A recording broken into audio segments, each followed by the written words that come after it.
My name is Alara, and for 20 years I was a ghost in my own life. The end came not with a bang, but with the slow grinding whir of a ventilator and the hollow ache of my own body giving out. I had poured every last ounce of myself into raising my 2 sons, only to see the light in their eyes dim, replaced by a resentment I couldn't understand.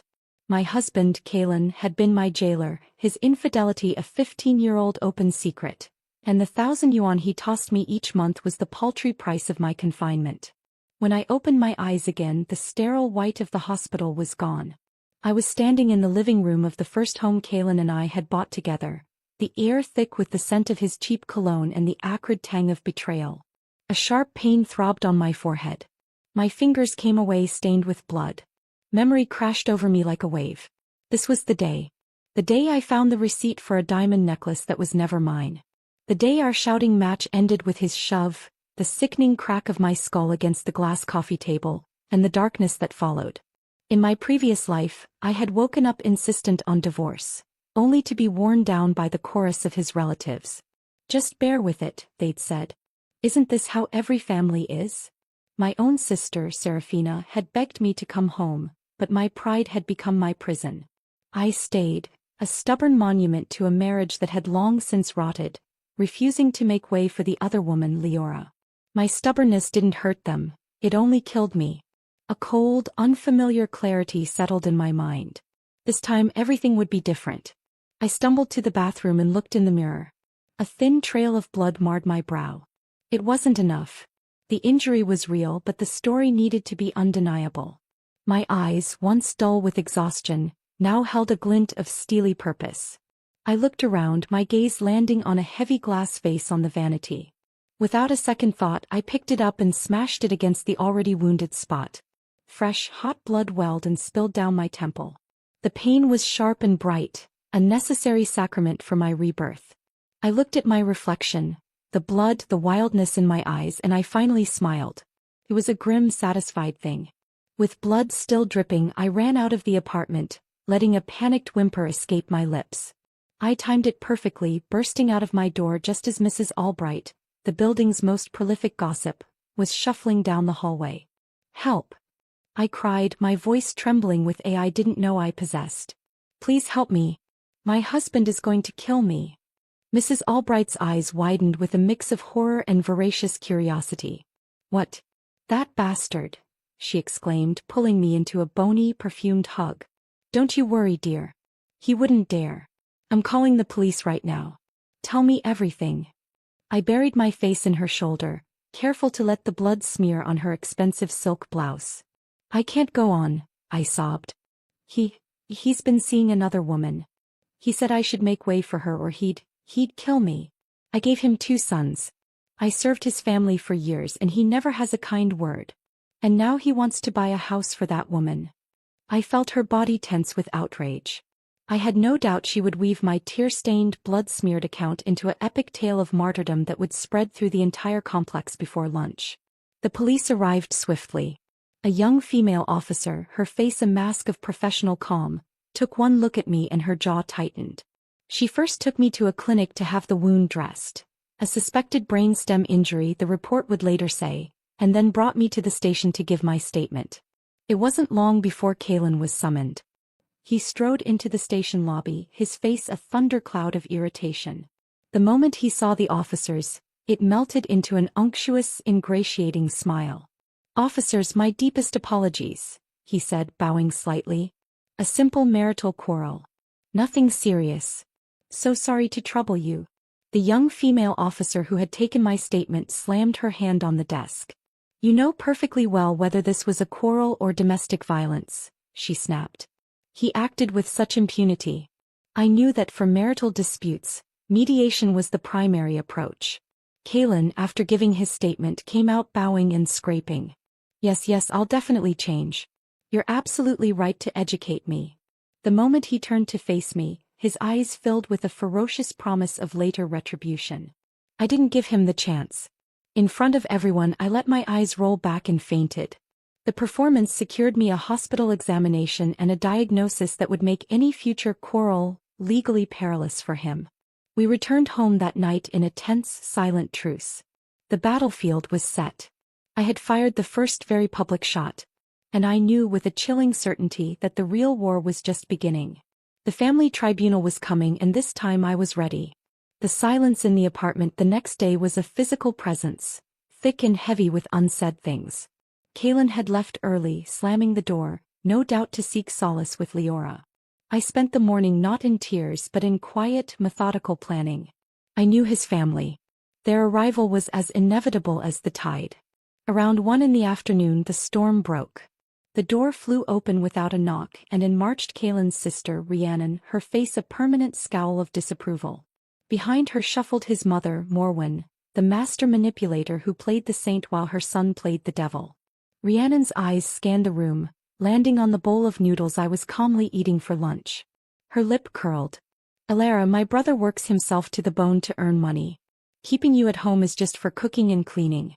Now that we're here, there isn't even a bite to eat or a drop of water to drink." In my previous life this gaslighting had worked. For years I had believed that the 3,000 yuan a month Kaylin gave me, which had to cover everything from groceries and utilities to our son's school fees and social obligations, was a grand generosity.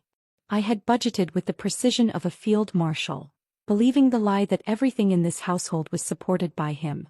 But the truth was, every appliance, every sack of rice, was a discounted item I had scrimped and scrambled for. If I hadn't managed the finances, Kaylin, with his 50 yuan packs of cigarettes, would have been bankrupt. Not a single penny of that money was ever spent on me. I slurped up the last of my noodles with deliberate loudness, then set the bowl down with a sharp clatter. I wiped my mouth slowly. "Auntie," I said, my voice dripping with false sweetness. "You didn't even give me a heads up before coming. What was I supposed to cook for you?" I jutted my chin toward the trash can, where shards of the vase I'd broken still lay. "And I can't even offer you water. Kaylin smashed everything in the house yesterday. This injury on my head. That's from a glass he threw." I saw Morwen's eyes flicker. I pressed my advantage. "Eldest aunt, I only have 3,000 yuan a month to manage this whole household. Last year when you had your second child I gave you 1,200 as a gift. Birthdays, my hospital stays. There were plenty of occasions for you to return the favor. Give it back to me now and I'll go buy groceries for you right away." Rhiannon was so infuriated her face turned a mottled purple. "You." Before she could continue, Morwen switched to her saintly act, placing a hand on her daughter's arm. "Oh come on. What couple doesn't argue? It was wrong of Kaylin to hit you." Her tone shifted to gentle reproach. "But you shouldn't have called the police either. Family matters shouldn't be aired outside the home." In her previous life she couldn't control the one outside, so she thought I was an easy target. She brainwashed me, saying her in-laws were all on my side and once I endured it, that woman would have nothing. I sneered. Not only did I say it, but I also had someone come over to check. On cue, a commotion arose in the hallway. Mrs. Albright had arrived with her posse of elderly friends. "This is the one," she announced, pointing a dramatic finger in our direction. "That bastard betrayed her and hit her. Hitting his own wife. I wonder how his mother raised him." Morwen's face instantly hardened, the saintly mask slipping. I laid out the injury assessment photos from the hospital, one after another. The bruises were a shocking lurid purple.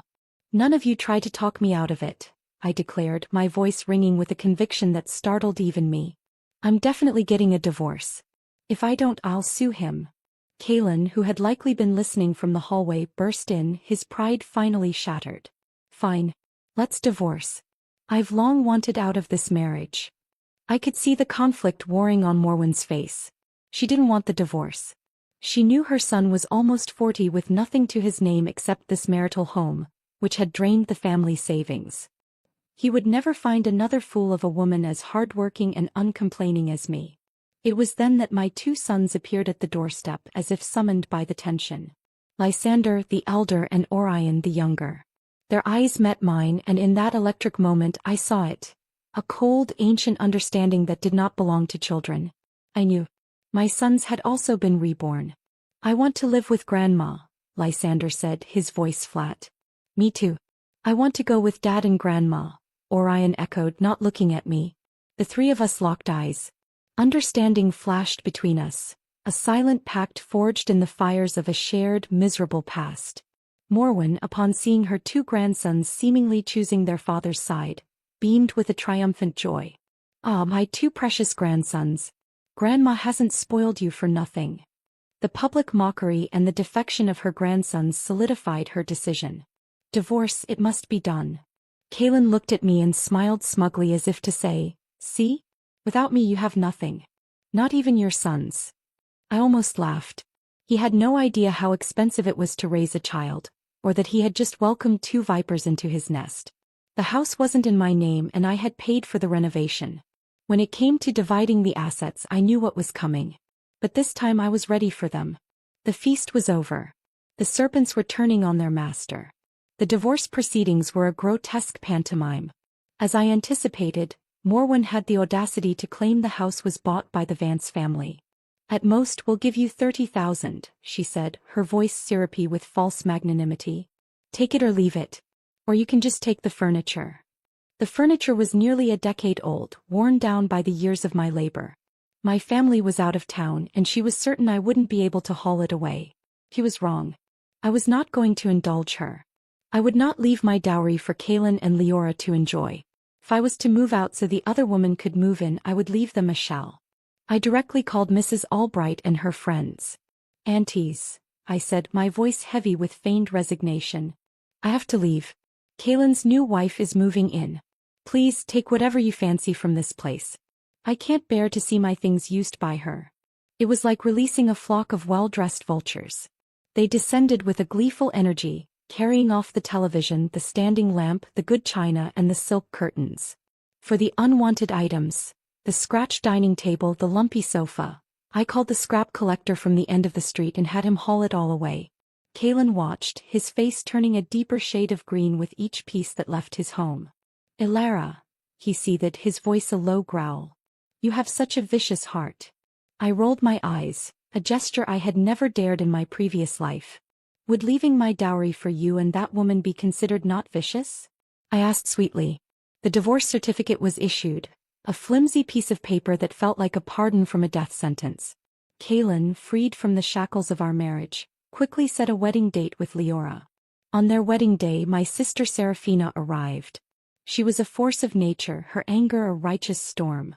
Early in the morning she set off firecrackers on the street in front of their residential building, a gong and drum team she'd hired playing a raucous, celebratory tune.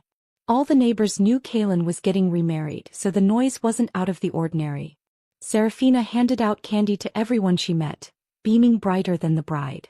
Baffled passers-by asked, "Something happy at home?" "Congratulations." Grinning from ear to ear, she shoved handfuls of candy into their hands. "Yes, something happy. My sister got divorced." With that she pointed upward. She had hung a massive scarlet banner over the main entrance of the building. It read, "Celebrating my sister's divorce from the heartless Kaelin Vance." And in smaller letters below, "Celebrating the ex-husband's second marriage." The newly arrived Leora, however, refused to keep a low profile. She insisted on entering through the main gate of the neighborhood in a garish red bridal sedan chair, only to run headlong into my sister's procession. Seeing her approach, Serafina turned and waved her hand, shouting to the band, "Come on, play the music. Welcome the new bride." Everyone present, thoroughly briefed by the neighborhood aunties, understood the situation perfectly. The onlookers enjoyed the juicy gossip with great relish. The bride was supposed to step out of the sedan chair and cross a fire basin, but Leora refused to show herself. A faint, tearful voice could be heard from inside the sedan. "Go away." Kaelin, the main character of this humiliating spectacle, was subjected to the piercing stares and pointed fingers of the crowd. He was utterly humiliated. From across the street, sitting in the safety of Serafina's car, I took in the entire scene. A lump formed in my throat. I remembered in my previous life before my own wedding Serafina coming to my room, her face full of worry. "Elara, you were such a well-behaved child. Why won't you listen now? You insist on marrying someone from out of town. If you get bullied in the future, your family won't be able to help you." Back then I didn't understand the sorrow in her eyes. I had been so eager to build my own life that I saw her concern as interference. Only now did I realize that blood ties are the hardest bonds to sever. I had left, but the favors I did for the aunties weren't for nothing. They had promised to watch over my two sons, ensuring they weren't bullied and to keep me updated regularly. They were my eyes and ears inside the fortress I had just left. As I watched Kalen's new life begin in a circus of his own making, I knew the first act of my revenge was complete. I had given him a dowry of ashes and a marriage born in scandal. Now it was time to sit back and watch it burn. I had only been home for 2 peaceful days when my aunt, one of my key informants, came to vent to me. "Ilara, that new wife Kalen married, Leora, is really not an easy one," she began, her eyes alight with the thrill of bearing bad news. "She says women are meant to be pampered, not treated like maids. Kalen has to cook for her every day after work. If he gets off late, they eat out." My aunt was standing up for me, but I actually felt quite happy hearing it. Leora was only 21, a high school graduate who had entered the workforce early. Her social circle wasn't high enough to meet any quality men, so when she came across Kalen, a homeowner, she thought he was a great catch. Though not drop-dead gorgeous, her youth and kitschy charm made up for it. Kalen was willing to spoil her and spend money, but he never stopped to consider whether his wallet could handle it. He could manage cooking for a week, but there was no way he could keep it up for a month. Especially when I was at home before. I took care of everything without him lifting a finger. How could he possibly endure such hardship now? Sure enough, it wasn't long before my aunt gleefully told me that Kalen had been going grocery shopping every day lately. He didn't understand that the best produce required early morning competition and the cheapest deals demanded perfect timing to snatch up leftovers. Yet he seemed to be thoroughly enjoying himself, even updating his social media feed with pictures of him and Leora strolling through the supermarket, their cart filled with expensive snacks, premium fruits and small portions of organic vegetables neatly wrapped in cling film. A scene of harmony and warmth with Leora looking blissfully happy. I knew it wouldn't be long before they started arguing. I never expected their first fight to come so soon. Overheard by me when Lysander connected his smartwatch to my phone and left it in his backpack, which was in their living room. "How much can you possibly spend just buying groceries?" Kalen's voice was a frustrated snarl. "Isn't 400 yuan a week enough for you? Can't you cut back on snacks? Didn't you eat those snacks too?" Leora shot back, her voice trembling. "You married me. Didn't you promise to treat me well for a lifetime? Now you're even complaining about me having some snacks? If I'd known it would be like this, I should have just married someone my own age." As she spoke, she began to cry. Hearing her tears, Kalen's heart softened and he lowered his voice to comfort her. All right. We've been eating out too much this month. Next month we'll cook at home. You buy the groceries and I'll do the cooking." "Okay." The two of them got back together, all lovey-dovey again. Listening on the phone, I couldn't help but sneer. Two people who had never been weighed down by the daily grind of life, without an ounce of reverence for its cost. Life would teach them a lesson soon enough. Not 2 peaceful days had passed before trouble brewed again. The money Kalen gave to Leora was meant to cover all the household expenses. As a result, she thought that the 2 children only needed to prepare a week's living expenses for their stay at boarding school. But she didn't know that when children returned to school on Sundays, their families would also prepare extra snacks, fruits and milk for them to eat between meals. Naturally, my sons didn't mention it to her. Nor did they bother Kalen with it. They simply lowered their heads in silence when their classmates curiously asked why they didn't bring any snacks. When the other children went home and mentioned that the Vance brothers had no fruits or milk and had to eat others, the parents naturally understood what was going on. The aunties, taking their grandchildren out for a walk, met Kalen and half-jokingly, half-admonishingly said, "Kalen, they say a stepmother means a stepfather. If you can't handle it, maybe you should send the 2 kids to their mother." Kalen got scolded again and was utterly annoyed. He was tired of cooking too. So he gave Leora an earful and completely dumped all the household chores on her. Under the guise of not having enough money, he said he would work more overtime, leaving all the household responsibilities to her. They brainwashed her again. Look at your girlfriends who are still working in factories, living in dormitories or renting places. None of them have it as good as you. Look at you, living in a big house, not having to wake up early, just cooking meals. This family had always been good at the game of slapping and then offering a sweet. They used to do it to me and now they were doing the same to Leora. To put it bluntly, they were just selfish and only cared about themselves. Leora's gilded cage was becoming tarnished, the locks tightening. And from my vantage point, I could see the bars beginning to bend under the weight of their shared delusions. Time flew by and soon it was the new year. In her past life, Leora's obsession was for Kaylin to take her home and have his mother acknowledge her, rather than being without any formal status.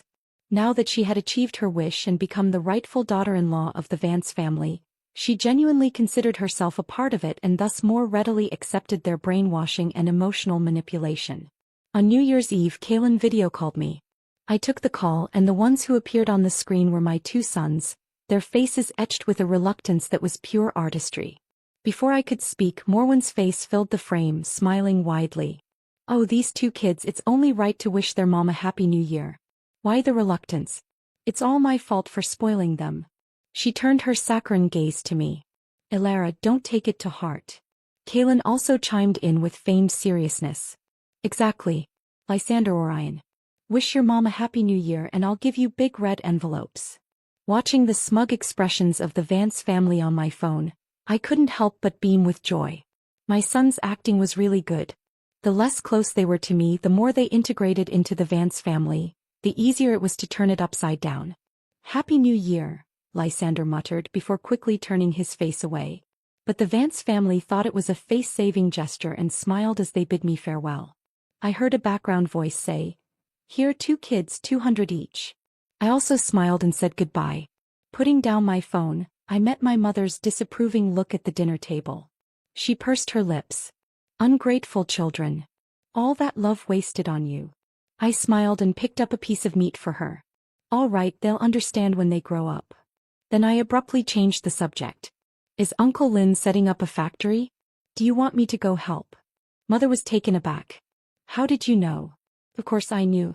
In my previous life, my mother had also asked me if I wanted to earn some extra money. The pay wasn't low.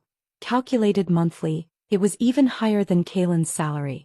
But Kaylin hadn't agreed, believing it was better for me to stay home and take care of the household chores. So I had let it go.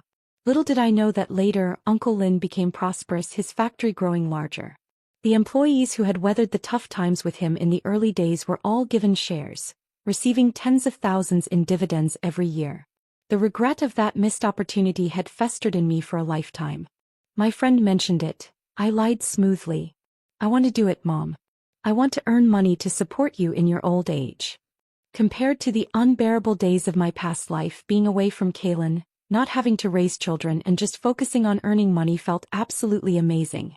At the start of the year, I returned to Kaylin's city and began working at Uncle Lin's factory. He teased me, saying, "You work like a starving ghost devouring a meal." I smiled without speaking. He was right. If I had been able to secure this job and have my own income in my previous life, I wouldn't have faced the hardships that followed. Now that I had regained what was lost, I naturally cherished it all the more. Meanwhile, the unraveling of Kaylin's household continued. Time flew by and the children reached their third year of junior high. This year Morwen fell ill. In my previous life, it was at this juncture that Kaylin and I began living separately. Now it was Leora's turn to endure. Nearly a year had passed and she had long been worn down by life, transformed from a carefree young woman who only needed to enjoy others' support into a resentful wife. Money that barely sufficed with careful budgeting, an infuriating stepson who acted innocent, and a husband who shirked all responsibilities the moment he came home. This was not the married life she had envisioned. Now that her mother-in-law was ill, no matter how unwilling she was, she had to attend to her bedside. For two people who already disliked each other, being forced to share the same space naturally led to even more conflicts. At this point, Morwen began to recall my kindness and sent Kaylin to invite me to take care of her for a few days. I was shocked by this family's shamelessness, yet still smiled and agreed. After all, we were once family. It's only right that I help in times of need. A year apart, with good food, drink and less stress, I had grown rosy-cheeked and visibly healthier. A far cry from how he remembered me. Kaylin looked at me with an entirely different expression. "Elara," he said, his voice soft. "I'm actually starting to regret this now." I smiled as I saw him out, then quickly grabbed disinfectant wipes to scrub my hands where he had touched them over and over. This guy was jinxed when it came to wives. Anyone who ended up with him was doomed to bad luck. When I arrived at the hospital with a thermal lunchbox, Morwen was practically more delighted to see me than her own daughter. "Oh my Elara, come here. Come sit down." As I laid out the prepared stew and nutritious meals, the other patients in the room were green with envy. "Oh my, is this your daughter?" Indeed, one's own daughter is always dearer. "She looks much better than that daughter-in-law you brought the other day." I smiled without saying a word, while Morwen averted her gaze, looking awkward. That afternoon in the hospital room, she spent the whole time complaining to me about how Leora didn't meet her expectations in every way. "She's young," I said placatingly. "In a couple of years she'll know everything. People are just plain ungrateful. Only after losing something and having a comparison do they remember how good things were before. But at their core they're utterly selfish." The Vance family was all the same. Leora enjoyed 2 peaceful days before Lysander told her I was at the hospital. She exploded instantly. My son messaged me, urging me to leave quickly. I retreated and hid at a distance, watching as Leora stormed into the ward furiously, followed by the loud bang of the insulated food container being knocked over. "I've served your Vance family all these years and now you regret it? You think Alara's better? Let me tell you, no way." The room erupted again with the sound of things being smashed. That same day I received a text from Kaylin. "Would you be willing to remarry me? If only for the sake of the child." I read the message, a slow, cold smile spreading across my face. The unraveling was complete. The trap was set. And he was walking right into it. "Remarry?" I texted back. "We will, but not now." Kaylin's mother was so humiliated at the hospital she had to transfer, costing yet another sum of money. Leora couldn't possibly go to take care of her, and to avoid suspicion I certainly wouldn't go again. At this point, only her 2 eldest grandsons could take turns staying with her after school. They casually mentioned that school required extra tutoring. How could she possibly disagree? The Vance family's money was now controlled by Leora, who refused to comply and flatly rejected the expenses for the tutors. In Kaylin's eyes she showed no respect to his parents above and mistreated his children below, completely eroding his feelings for her. To force Leora into a divorce, he stopped giving her living expenses and frequently beat and scolded her. I calculated the time. It was about time to go find her. In a quiet cafe, Leora sat across from me, looking completely different from the vibrant girl I'd seen over a year ago. Her hair was tied into a lank, low ponytail with stray strands falling at her temples. Dark circles shadowed her eyes, and her gaze was dull as if she had aged 10 years overnight. Noticing the hostility in her eyes, I smiled gently. "Actually, we're the same," I began. "Both victims deceived by Kaylin Vance. You've realized it by now, haven't you? What he says and what he does are entirely different things." She looked down, her fingers tightening around her cup. "Don't think I'm here to show off," I continued. "Just look at the Vance family. Do you really think I have any lingering affection for that mess? I truly had no choice. Both my sons are tied to the Vances. You're only 22. If you turn back now, your life is still yours to live. You thought you were marrying for love, but look how that turned out. If you get pregnant, your life will be even harder." I leaned forward, my voice dropping to a conspiratorial whisper. "Whether you stay or leave, the Vance family's property will be split 3 ways. How much do you think your child would really get? Throwing away your whole life for this, it's just not worth it." In her previous life she had gotten pregnant around this time.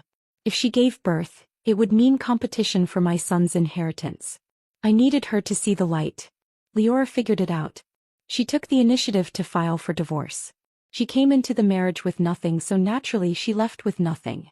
She took the child she was carrying, a fact she confirmed to me with a tearful nod, and demanded 30,000 in emotional damages from Kaylin.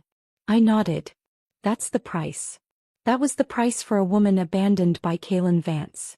As a woman myself, seeing her pale and fragile appearance, I couldn't help but feel a twinge of sympathy. Wasting her youth for this family and damaging her own health. It was truly not worth it. After their divorce, Kaylin immediately proposed remarriage. I refused, only agreeing to return to the family but not to remarry him. "You need to show sincerity," I told him. He temporarily agreed. Day after day he took charge of grocery shopping, cooking and household chores. I focused on working hard and taking good care of our 2 sons. In this life, I now had the means to afford the tutoring classes my sons couldn't attend before. Even if they refused, I insisted they go. What I didn't have in my past life I would make up for doubly in this one. When spending money on my sons, I never asked Kalen for a single cent. Whether his money went to groceries or daily expenses, I never interfered. In fact, I sometimes even spent my own money to stock the fridge with good things. Now he was suddenly eager to hand over his finances for me to manage. I still refused. Now remarriage and financial control were like a piece of meat dangling in front of him. He would only run forward if he wanted to eat it. Once obtained, he would start slacking off. Human nature's cheap. And Kaylin Vance was outrageously so. Since her last illness, Morwen's health had been getting worse. She spent half of every month lying in bed. I knew she wouldn't live much longer. I took care of her by her bedside even more attentively than Kaylin. And she kept hoping every day that we would remarry soon. "Mom, your health is the most important thing," I told her one day, feigning deep concern.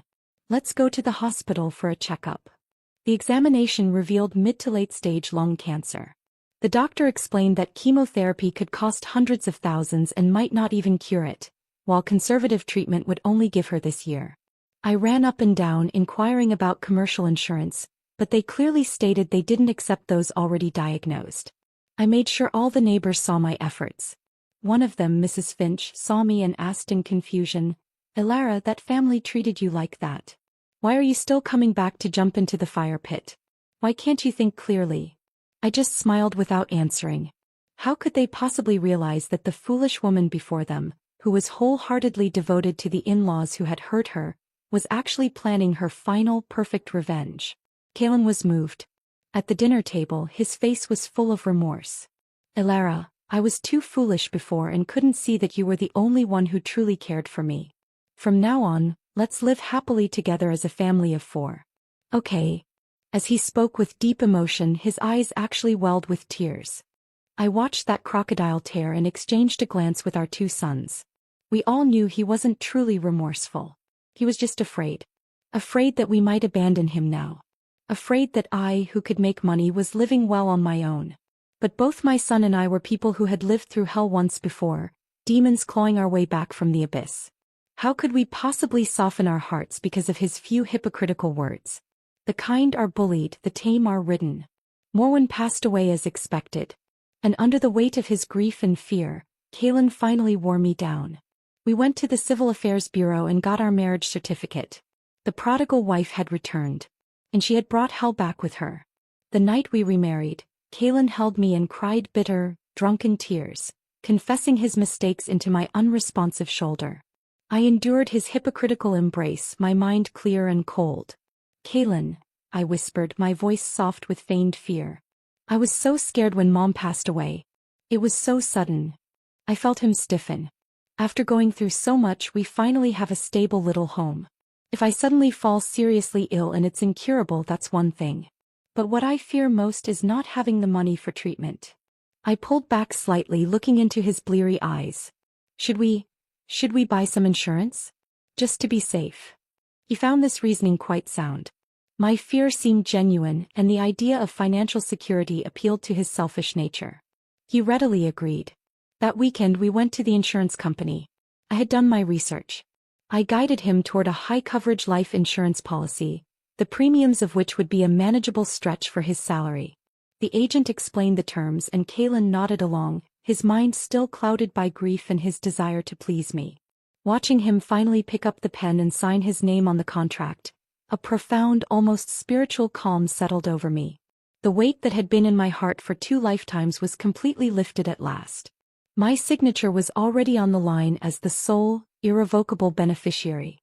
From that moment on, all that was left was to quietly await that day's arrival. According to my son's account from our previous life, as their university's opening day approached, Kalen, to save on travel expenses, had chosen to take a bus to register for them. That bus was involved in a chain reaction collision on a mountain road, plummeted off a cliff, and there were no survivors. In this life, with the monthly fortune I spent on hiring top-tier private tutors, Lysander's academic performance had improved by leaps and bounds. He was admitted to a prestigious university far to the south. It was a triumph, making up for the regrets of our previous life. As the date approached, I put my plan into motion. "I've booked our tickets," I announced brightly one evening. "I'm taking the boys down a week early to get them settled. It's a beautiful city, we can make a family trip of it." Kalen grunted, not looking up from his phone. A trip? Sounds expensive. Just put them on the bus. I smiled. Oh, don't be such a bore, Kalen. Our son's only wish after getting into a prestigious university, and you dare to refuse. I adopted a teasing, commanding tone. I've bought your ticket too. It's the fastest train available. Sleep on it tonight and you'll arrive tomorrow. I've already paid for it. If I don't see you tomorrow, you're in big trouble, I'm telling you. He complained about the cost, about taking time off work, but the combination of my insistence, the implication that I was spending my own money, and the lure of a family trip that required little effort from him eventually wore him down. The promise of a reunion, of playing the proud father for a few days, was the final hook. The next day my sons and I stood on the platform of the gleaming high-speed rail station, watching our train arrive. It was safe, modern, and would get us to our destination in a few hours. Kalen's train, the slow, outdated overnight sleeper he had insisted was good enough, was leaving from a different station on a different, far more dangerous mountain route.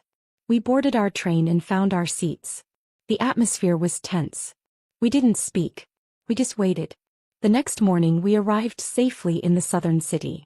We checked into a modest hotel near the university, the three of us sharing a room. We gathered in front of the television, the local news channel playing softly in the background. We were a portrait of a family on the cusp of a new beginning, but our eyes were fixed on the screen, waiting for the end. Then we saw it. A news bulletin, a reporter standing in front of a chaotic scene of emergency vehicles and a twisted guardrail. The graphic at the bottom of the screen read, "Fatal crash on mountain highway, no survivors expected." The details were sparse, but the route number and the type of bus matched perfectly. The mother and her two sons looked at each other. There were no tears of grief. Instead, a wave of cathartic, unburdening relief washed over us. We wept, embracing each other, our tears not of sorrow but of release. We were wiping away 20 years of pain, of servitude, of being overlooked and trampled upon. I pulled back and looked out the window of our hotel room. The sky, which had been overcast for days, had cleared, stretching into a brilliant, endless blue without a single cloud. The storm was finally over. After Kalen's death, the process of claiming the insurance compensation was clean and tidy. The policy was straightforward, the cause of death unambiguous. The insurance company cut a substantial check without a fuss, the money a cold, numerical representation of a life of misery and its calculated end. It wasn't until the official list of victims was released in the news that Rhiannon, Kalen's sister, learned the truth. She immediately stormed into what was now my house, her face contorted with rage and greed. "This is my brother's house," she shrieked, pointing a trembling finger at me. You drove him to his death and now you think you can steal his property? Get out. Take your brats and get out." Her voice was so loud that neighbors from across the hall and upstairs came out to see what was happening. They formed a small, murmuring crowd in the hallway. After hearing her tirade, a young woman I barely knew, a new neighbor, rolled her eyes. "Miss, do you even know the law?" she said, her voice laced with scorn. "They are the legal first heirs. The wife and children. If you try to kick them out, they can sue you for illegally occupying someone else's property, you know." Another voice, Mrs. Albright's, chimed in. "Oh, I remember her. A few years ago when the Vance family divorced Alara and brought in the other woman, wasn't she there too, cheering it on? I always thought this family was no good. The dam broke." The crowd, once merely curious, now turned into a chorus of condemnation, each person adding their own criticism. How shameless to act so disgracefully. Trying to drive someone out when they're raising two of your Vance family's children? Absolutely disgraceful. I stood in the doorway, smiling at Rhiannon without saying a word. With so many people chiming in, she was thoroughly humiliated. Her face, once flushed with anger, now paled with shame. She couldn't hold her head up. The fight drained out of her, and she simply plopped down on the ground in the middle of the hallway, wailing at the top of her lungs and throwing a tantrum like a spoiled child. "Why is my life so bitter?" she howled. "My mother worked so hard to raise my brother, and now that she's gone, she left nothing behind. It's all been taken by this poisonous woman. Mom, take me with you." It wasn't until the police arrived, called by a weary neighbor, that the farce finally came to an end. They escorted a sobbing, defeated Rhiannon from the building. I knew this wouldn't be the last of it. To prevent her or any other vulture from the Vance family from circling again, I acted quickly. I sold the apartment, the site of so much pain, at a slightly below market price for a fast cash sale. I took the money from the sale and the insurance payout, and we fled far away to a new city where the name Vance meant nothing. 4 years later, I stood in the audience of a grand university hall, watching Lysander, my firstborn, stride across the stage to receive his diploma from a top-tier institution. He had landed a job at a major corporation, his future bright and unburdened. Orion too was thriving in high school, his path clear and supported. And I? My early investment of sweat and faith in Uncle Lin's factory had secured me substantial annual dividends. I had my own income, my own life, my own peace. We all have a future now, forged in the fires of a painful past but built with our own hands. The ghost of Alara Vance is gone. In her place stands simply Alara, a woman who is finally, completely and gloriously free. The end.